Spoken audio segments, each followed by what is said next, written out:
ধন্যবাদ আপনাদের সবাইকে আমাদের নয়া আজাদির শুভেচ্ছা। আর নিশ্চয়ই আপনারা নিজেরাও আজকে রাস্তাঘাটে ঘুরে দেখেছেন যে সত্যিকারের বিজয় কাকে বলে। মানুষ হাঁটছে, মানুষ কোনো কাজ নাই, শুধু শুধুই হাঁটছে, কিন্তু তার বডি ল্যাঙ্গুয়েজে, তার আচার আচরণে বোঝা যাচ্ছে সেই দিনটা আজকে বিজয়ের দিন।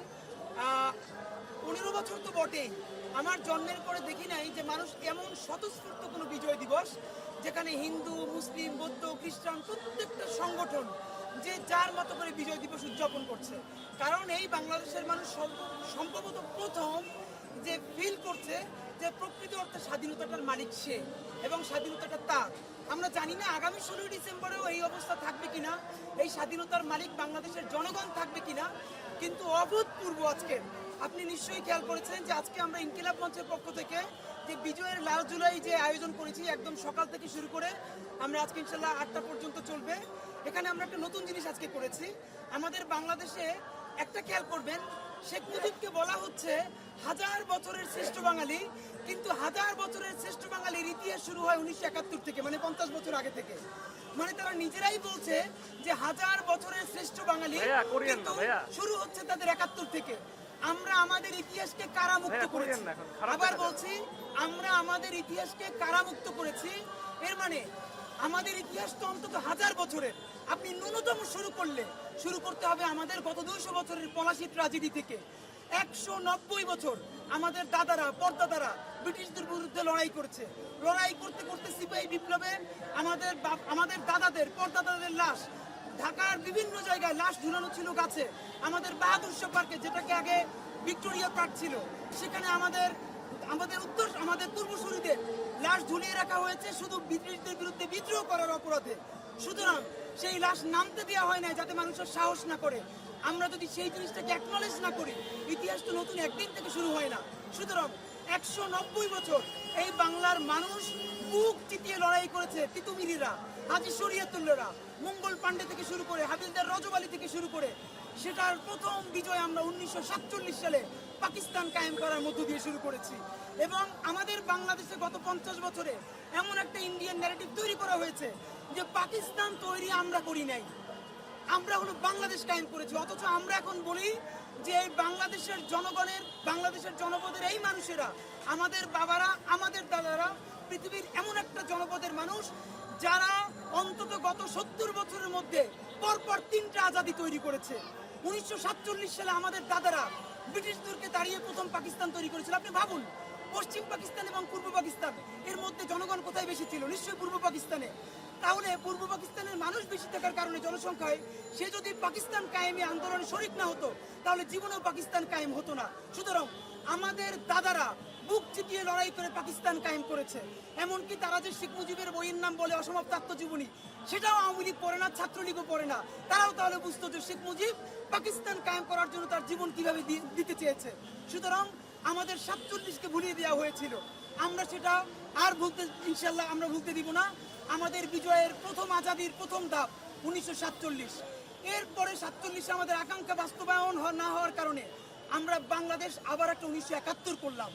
এবং অত্যন্ত আজকে আপনাদেরকে বলি, আপনি নিশ্চয়ই দেখেছেন নরেন্দ্র মোদী টুইট করেছে যে এই যুদ্ধ ছিল ভারত পাকিস্তানের এবং ইন্ডিয়া উইন করেছে। এটা তো আজকের নতুন ন্যারেটিভ না। এই যে পাশের সোহরাওয়ার্দী উদ্যানে 16 ডিসেম্বর যেদিন বাংলাদেশ স্বাধীন হলো বিজয় দিবসে, সেদিন পাকিস্তানের নিয়াজি কার কাছে আত্মসমর্পণ করেছিল? সেদিন তো ওসমানী ছিল না, বাংলাদেশের পক্ষে কেউ ছিল না, ইন্ডিয়ান আর্মির কাছে তারা আত্মসমর্পণ করেছে। বাংলাদেশের কাউকে জানতে দেওয়া হয় নাই সেদিন ইমেজি ওসমানী কোথায় ছিল। আমি আজকে আপনাদেরকে জানাতে চাই, ইমেজি ওসমানী সিলেট থেকে হেলিকপ্টারে রওনা করেছিলেন সোহরাওয়ার্দী উদ্যানে আসার জন্য। তার হেলিকপ্টার গুলি করে ভূপাতিত করা হয়েছে, অল্পের জন্য বেঁচে গিয়েছেন।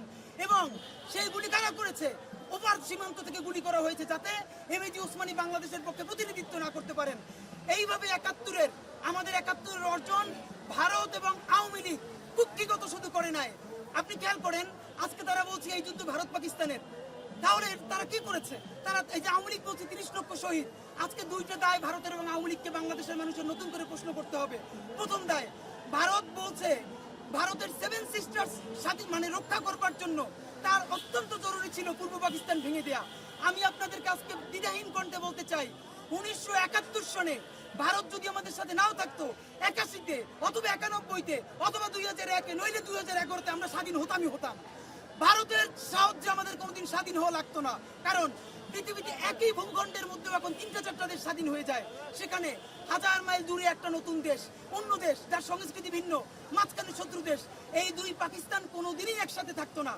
একমাত্র ভারতের ষড়যন্ত্রে এবং আওয়ামী লীগের নির্বুদ্ধিতার কারণে, আবার বলছি রাজনৈতিক হঠকারিতার কারণে, আওয়ামী লীগের কারণে, ভারতের কারণে আমাদের লক্ষ লক্ষ জান দিতে হয়েছে 1971 সনে। নইলে আমরা আমাদের মতো করে যুদ্ধ করে অথবা আমরা নেগোসিয়েশন করে 10 বছর পরে হোক 20 বছর পরে আমরা ঠিকই আজাদি নিয়ে আসতে পারতাম। ভারতের 7 সিস্টার্স রক্ষার জন্য পাকিস্তান ভাঙা দরকার ছিল, ভারতের সীমান্ত রক্ষার জন্য তার বাংলাদেশ তৈরি করা দরকার ছিল। সে সেটা করেছে, কে দুনিয়ার না জানে। 1971 সালের 16 ডিসেম্বরের পর যখন বাংলাদেশ স্বাধীন হলো, বাংলাদেশ থেকে ব্লাড ব্যাংকের ব্লাড পর্যন্ত ইন্ডিয়া নিয়ে গেছে। যত ট্রাক, পাকিস্তান আর্মির কোটি কোটি টাকার সরঞ্জামাদি, যত অস্ত্র, একটা কিছু বাংলাদেশের কোনো জাদুঘরে নাই। কারা নিয়ে গেছে? ইন্ডিয়া নিয়ে গেছে। সর্বপ্রথম প্রতিরোধ গড়ে তুললেন major M A Jalil, sector commander. তিনি বললেন বাংলাদেশের সম্পদ ইন্ডিয়ায় যেতে দেওয়া যাবে না। এবং বাংলাদেশের তো এটাই প্রথম ট্র্যাজেডি যে প্রথম বাংলাদেশের রাজবন্দী হলেন একজন মুক্তিযুদ্ধের sector commander major M A Jalil. তাকে গ্রেপ্তার করা হলো এবং তাকে জেলের মধ্যে রেখে বাংলাদেশের সমস্ত সম্পদ যেগুলো পাকিস্তান রেখে গিয়েছিল, যেগুলো আমাদের প্রাপ্য, সেগুলো ভারত নিয়ে গেল। তখন মেজর এম এ জলিল লিখলেন অরক্ষিত স্বাধীনতায় পরাধীনতা। আপনারা জানেন আওয়ামী লীগ যখন মুক্তিযুদ্ধের জন্য তারা সবাই কলকাতায় গিয়ে মাস্তি করে, এখন আপনি দেখেন এই যে সবগুলো গিয়ে ইন্ডিয়ায় উঠছে, প্রত্যেকটা ইন্ডিয়া উঠছে বাংলাদেশে গণহত্যা করে। 71 ওরা গিয়ে ইন্ডিয়া উঠছে আর বাংলাদেশের মানুষগুলোর নামাই দিছে। লক্ষ লক্ষ জীবন গেছে, ওরা এখানে মৌজ মাস্তি করছে। আপনাদের মাধ্যমে জানাতে চাই, তাজউদ্দিন আহমেদ নজরুল ইসলামরা গিয়ে যে চুক্তি করলেন ভারতের সাথে যে বাংলাদেশ স্বাধীন হলে তার কোনো নিজস্ব সেনাবাহিনী থাকবে না, সর্বোচ্চ একটা প্যারামিলিটারি ফোর্স থাকবে, এখানে ভারতীয় সেনাবাহিনী নিরাপত্তা দিবে, এই কথা কি বাংলাদেশের মুক্তিযোদ্ধাদের অনুমতি তারা নিয়েছিল? লক্ষ লক্ষ মানুষ, জনমুখ, কৃষক, মজুক যারা যুদ্ধ করেছিল তাদেরকে তারা তখন প্রকাশ করেছিল? তাদের সাথে মিথ্যে কথা বলে তারা তখন গোলামির চুক্তি করেছে।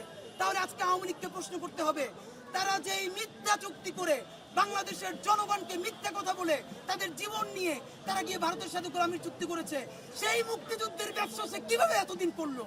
এই প্রশ্ন বিএনপিও করে নাই, জামাতও করে নাই, আজকে আমরা ছাত্র জনতা করছি। দ্বিতীয়ত, ভারত এখানে যা কিছু করেছে তার থেকে 1000 কোটি গুণ জিনিস নিয়ে গেছে। আমাদেরকে আজও শিখানো হয় কি আমাদেরকে ভারতের প্রতি কৃতজ্ঞ থাকতে হবে। কেন? সে আমাকে সহযোগিতা করেছে স্বাধীন হতে। নতুন দিন এসেছে, আমরা বলছি ভারত প্রতিদিন বাংলাদেশের কাছে সকাল সন্ধ্যা মিনিমাম 2 বার বাংলাদেশকে সিজদা দিবে, কারণ তাদের তো সিজদা দিতে আপত্তি নেই, কারণ তাদের শিরিকেরও কোনো ব্যাপার নাই।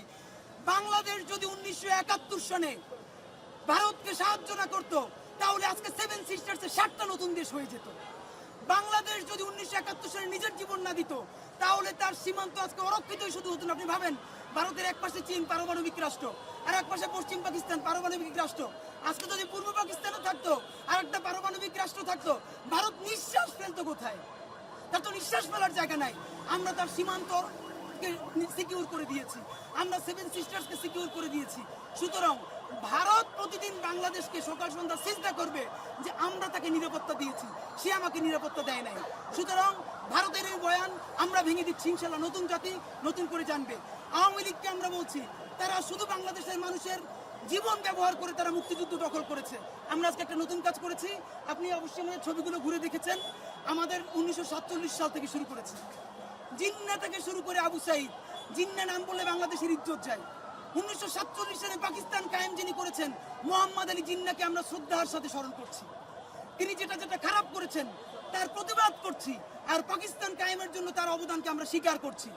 মাওলানা ভাসানী বলেছেন আমরা পিন্ডির জিঞ্জির ছিন্ন করেছি, দিল্লির গোলামি করার জন্য নয়। সেই মাওলানা ভাসানীর বক্তৃতাকেই আমরা আজকে আবার নতুন করে পোট্রে করেছি। সুতরাং 47-এ প্রথম আজাদি বাস্তবায়ন হয় নাই, 71-এর দ্বিতীয় আজাদি আমরা ইনসাফের রাষ্ট্র বানাতে পারি নাই এবং আওয়ামী লীগ এবং ভারত দখল করে নিয়েছে।